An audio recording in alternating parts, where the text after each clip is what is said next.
Yeah, I think the essence of this work is that it's slow and steady, but what it's doing is it's giving me an idea of how well the sinew's stuck down. It's given me a bit of a feel for the materials. It's one of those projects that it's not for beginners, but I think the main reason it's not for beginners isn't necessarily because it's difficult, it's because it's very, very slow. So if I put on more hide glue or fish glue or whatever you want to call it, it's going to take weeks if not months to dry. So it's doing little bits slowly, getting a feel for what's going on and acknowledging that I've no idea what I'm doing. The problem with people who don't understand things is that they don't understand that they don't understand, and that's where the problem lies. And that's why you get armchair experts. They think they know what they're doing, but they don't actually know that they don't realise that they don't know what they're doing. I have that one great advantage is I realise I've got no idea what I'm doing, so I can proceed very slowly. Yeah, I mean this strip of linen or canvas or whatever, that should come off before I start tillering. But because I may add more glue, I'm leaving it on there for now. It's there theoretically, it helps stop the horn drying out and cracking as the sinew grips and tightens and dries up around everything, because sinew shrinks quite heavily as it dries. But I'm in danger of blethering, and I'm in danger of saying stuff I don't actually know to be true, which is my pet hate. So I'm going to shut up now. And I might add a few pictures of this once it's cleaned up and I can better see what I've actually got to play with. Oh, the advice on cleaning this round until I've got a couple of millimetres of horn showing round the side, that's from one of the guys I really respect on Primitive Archer, because that's one of the few forums where you can go where you know you'll get good advice. Yeah, he suggested doing that. He suggested that, you know, where the sinew's drying out and coming away a little bit, it's not actually a problem as long as I clean it back first and see how good it is.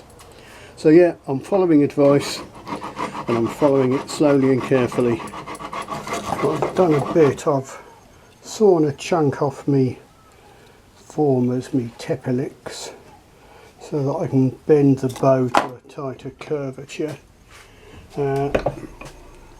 I've also sawn some nocks in accordance with the instructions in the magic book.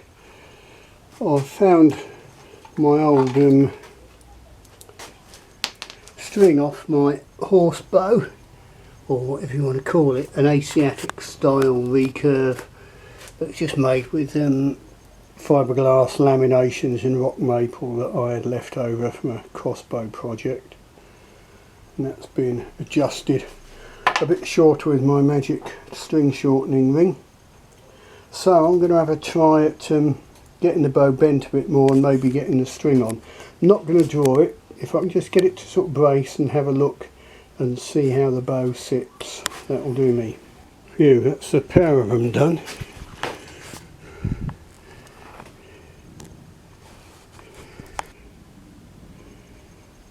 A pair of them done. The alignment doesn't look too bad.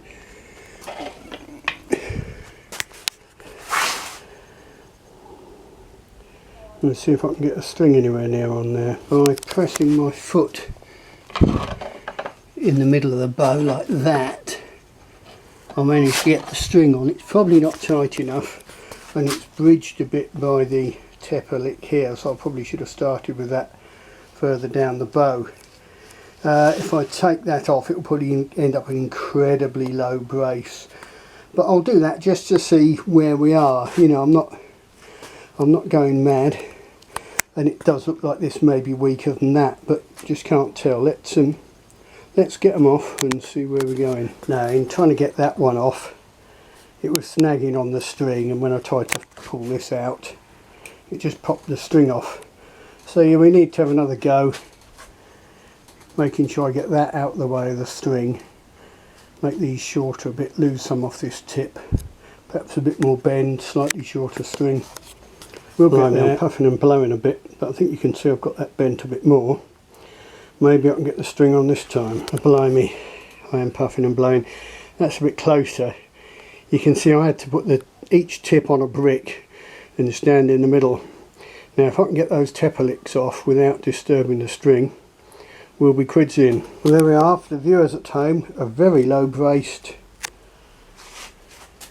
bow. Gives you an idea how low braced it is.